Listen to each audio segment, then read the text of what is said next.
السلام اعوذ باللہ عليك من يا الشیطان أبا الرجیم عبد بسم اللہ الله. الرحمن الرحیم ربی اشرح لی صدری ویسر لی امری واحلل عقدۃ من لسانی یفقهوا قولی اللہم صلی علی محمد وآل محمد وعجل فرجہم۔ السلام علیکم۔ ایک چھوٹا سا تعارف میں قرآن مجید کا لے کے حاضر ہوئی ہوں، کیونکہ قرآن مجید کے تعارف کے بعد ہی انشاءاللہ ہم پھر آگے صورتوں کے ترجمے اور تفاسیر میں جائیں گے۔ قرآن مجید کا مختصر تعارف آپ سے کراتی جاؤں۔ یہ وہ کتاب ہے جو نبی صلی اللہ علیہ وسلم پہ نازل ہوئی۔ ہر گھر میں قرآن مجید موجود ہوتا ہے، تو آج اس کے بارے میں تھوڑی سی میں آپ کو تفصیلات بتاتی ہوں۔ قرآن مجید وہ عظیم سرمایہ ہے جو قیامت تک انسانوں کے لیے ذخیرہ ہدایت اور سعادت ہے۔ قرآن مجید سے ہٹ کر کوئی انسان ہدایت اور سعادت حاصل نہیں کر سکتا۔ قرآن مجید ضابطہ حیات ہے۔ ہر انسان کی استطاعت کے مطابق قرآن مجید ہدایت کا راستہ واضح کرتا ہے۔ قرآن اگرچہ جامع العلوم ہے اور علم و حکمت کا ذریعہ ہے، لیکن بنیادی طور پر ہدایت کی کتاب ہے۔ قرآن مجید کی تفسیر نبی صلی اللہ علیہ وآلہ وسلم کی سنت اور آپ کے جانشین ائمہ معصومین علیہ السلام کے فرامین اور عملی سیرت سے ہی ممکن ہے۔ اسی لیے نبی صلی اللہ علیہ وآلہ وسلم نے حدیث ثقلین میں تمسک کی بار بار تاکید فرمائی، کیونکہ قرآن کلام صامت ہے اور ائمہ اہل بیت علیہ السلام ناطق قرآن اور قرآن کی عملی تفسیر ہے۔ قرآن مجید اللہ تعالیٰ کا کلام ہے اور انسانیت کی ہدایت کے لیے اس کی طرف سے آخری کتاب ہے، جسے دنیا میں سب سے زیادہ پڑھا جاتا ہے۔ اس کے بارے میں حکم ہے کہ جب قرآن مجید پڑھا جائے تو اس کو خاموشی سے سننا واجب ہو جاتا ہے، کیونکہ ہر انسان جب قرآن پڑھ رہے ہوں تو ہر انسان پہ واجب ہو جاتا ہے کہ وہ خاموش ہو کے سنے۔ سورہ اعراف آیت نمبر 204 میں اللہ پاک فرماتا ہے وَإِذَا قُرِئَ الْقُرْآنُ فَاسْتَمِعُوا لَهُ وَأَنصِتُوا لَعَلَّكُمْ تُرْحَمُونَ۔ اور جب قرآن پڑھا جائے تو پوری توجہ کے ساتھ اسے سنا کرو اور خاموش رہا کرو، شاید تم پر رحم کیا جائے۔ اللہ تعالیٰ نے اپنی یہ مقدس کتاب نبی صلی اللہ علیہ وآلہ وسلم پر نازل کی، 23 سال کے عرصے میں نازل کی۔ اللہ تعالیٰ کی آخری کتاب 30 پاروں پر مشتمل ہے۔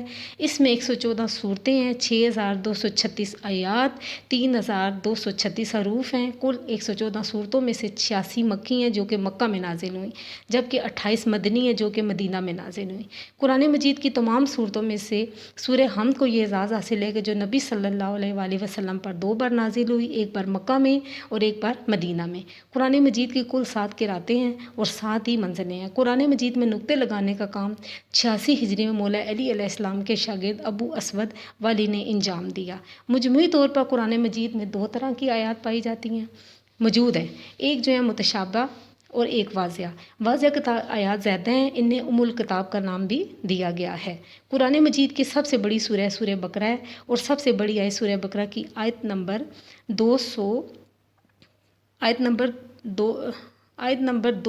682 ہے، جبکہ سب سے چھوٹی سورہ سورہ کوثر ہے۔ اللہ تعالیٰ نے قرآن مجید میں اپنے پسندیدہ اور ناپسندیدہ دونوں طرح کے لوگوں کا ذکر کیا ہے۔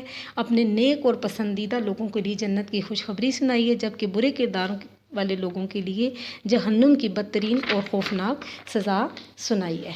قرآن مجید شفا بھی ہے، یہ ہر طرح کی بیماریوں سے اس سے شفا حاصل کر سکتے ہیں۔ ظاہر سی بات ہے جس گھرانے پر یہ کتاب نازل ہوئی ہے، ان کے علاوہ اور کون ہے جو اس کے فضائل اور حقیقی مقام سے آگاہ ہو۔ اس گھرانے نے جس انداز سے قرآن مجید کے احکامات پر عمل کیا، اس کی تلاوت کی، اس انداز سے بھلا کون قرآن مجید کا حق ادا کر سکتا ہے۔ فضائل قرآن سے متعلق نبی صلی اللہ علیہ وسلم اور ائمہ معصومین سے بہت زیادہ حدیث وارد ہوئی ہیں، جن میں سے پہلی حدیث ہے نبی صلی اللہ علیہ وآلہ وسلم فرماتے ہیں کہ قرآن پاک جن کے دلوں کو زنگ لگ گیا ہو وہ قرآن کی تلاوت کریں اور موت کو یاد کریں، یہ نبی صلی اللہ علیہ وآلہ وسلم فرماتے ہیں۔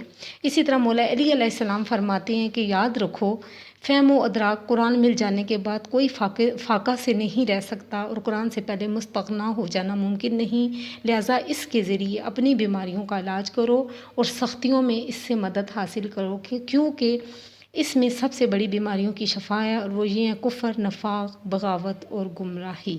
یہ نہج البلاغہ میں مولا علی علیہ السلام فرماتے ہیں۔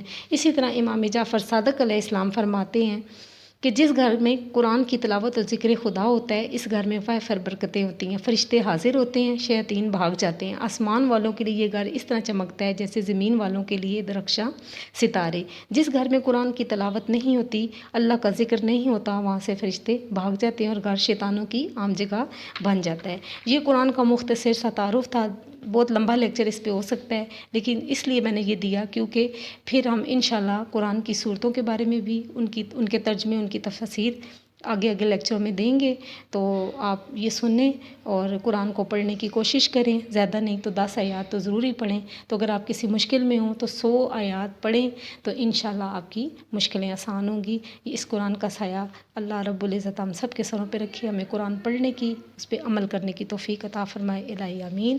اللہم صلی علی محمد و آل محمد۔